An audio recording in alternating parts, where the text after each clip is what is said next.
Hello everyone, my name is Ihan Chen. Today I want to talk about the key concepts last week we learned.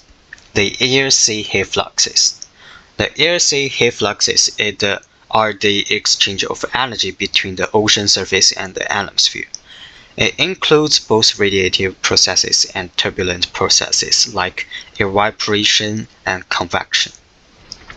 There are four main components: QS, QB, QE, and QH. Firstly, let's talk about QS and QB. QS is the incoming shortwave solar radiation, which is the ocean's primary energy source, and QB is the long-wave radiation emitted back to the atmosphere. Let's look at the diagram on the top of the slides.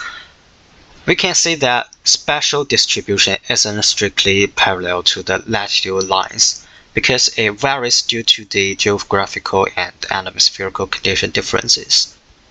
And then let's look at the differences between ocean and land. Over the ocean, temperatures are cooler. This is because water vapor and cloud cover, so it can absorb and reflect heat. And then on the land, the surface is heated up more quickly and to higher temperatures because they lack the reflective properties of water. There are several factors reducing the QS. First, volcanic ash. As the volcanic ash suspended into the air, this ash may block the sunlight. And second, industrial emissions. The industrial gas can increase atmospheric turbidity, which leading to the reduced QS. And third, tropical forest. It can increase water vapor and cloud cover, so it will reducing the local QS. And the last one is dust storms. The dust storms often occurs at regions where have a lot of extreme weather, so QS values are severely affected and drop significantly. Third, let's talk about QE, the latent heat flux. This flux represents the heat carried by water vapor that evaporates from the ocean surface. When this vapor later condenses into cloud droplets, it releases the heat back into the atmosphere, so this is the latent heat of vaporization. And at the right side, at the bottom of the slides, we can see the equations. The bigger the humidity difference between the ocean and the air, the stronger the evaporation, so it will cause the larger latent heat flux. On the left side, this diagram helps us to visualize this.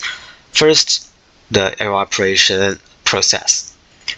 Evaporation takes energy from the ocean and stores it as latent heat in the water vapor, and then condensation release. When water vapor condenses into rain or cloud droplets, the heat is released to the atmosphere. And third, let's talk about QH, sensible heat fluxes. The sensible heat flux represents that the heat transferred from the sea surface to the atmosphere due to the turbulent exchange. This process is controlled by two main factors: the wind speed and the temperature differences between the sea surface temperature and the overlying air. And here's the QH calculation formula. From the diagram, we can know that in laminar flow, there's a little mixing, so it will cause little heat is transferred, and in turbulent flow, there are strong mixing, which cause heat upwards efficiently.